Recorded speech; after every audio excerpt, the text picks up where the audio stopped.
pandemi COVID-19 membawa kita pada satu isu penting tentang ancaman kesehatan global, yaitu gerakan anti-vaksin. Didukung dengan pemanfaatan media sosial, gerakan ini semakin masif, terutama pada masa pandemi kemarin. Tantangannya pun menjadi semakin kompleks karena gerakannya tersebar secara luas tanpa batas di dunia digital. Di Indonesia, pada saat peluncuran vaksin COVID pertama, Kominfo mencatat ada 1094 konten anti-vaksin di media sosial. Itu yang tercatat. Kemudian bagaimana yang belum tercatat? Ini perlu menjadi perhatian. Berkaca dari kisah Amerika Serikat, gerakan anti-vaksin di sana sangat membludak karena adanya pesan-pesan anti-vaksin di media sosial. Maka dari itu kita tidak boleh diam saja.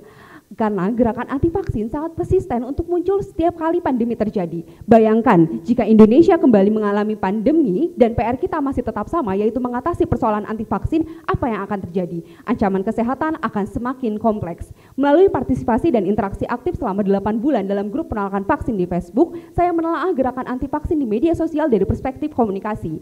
Model komunikasi yang saya gambarkan dalam sebuah lingkaran yang menunjukkan penolakannya memiliki sifat echo chamber, di mana sebuah keyakinan diyakini dan disebarkan oleh kelompok penolak vaksin dalam sistem tertutup secara berulang. Dalam hal berkomunikasi, adanya kesamaan identitas, value, dan juga perilaku menjadikan gerakan ini semakin kuat.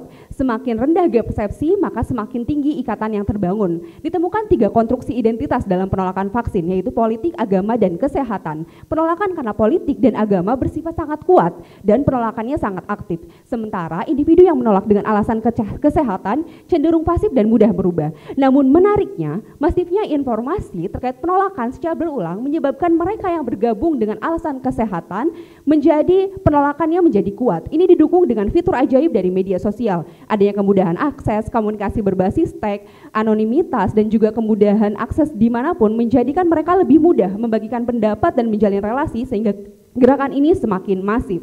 Mengklasifikasikan pola perilaku dalam berkomunikasi menjadi aspek penting untuk kita menentukan strategi komunikasi yang sesuai. Warna-warna dalam lingkaran ini menunjukkan sifat penolakannya berdasarkan tinggi rendah potensi perubahan. Melalui model ini, kita dapat membuat strategi yang berfokus pada pemrosesan informasi kontekstual yang dimulai dari kelompok di warna kuning, yaitu pasif aktif.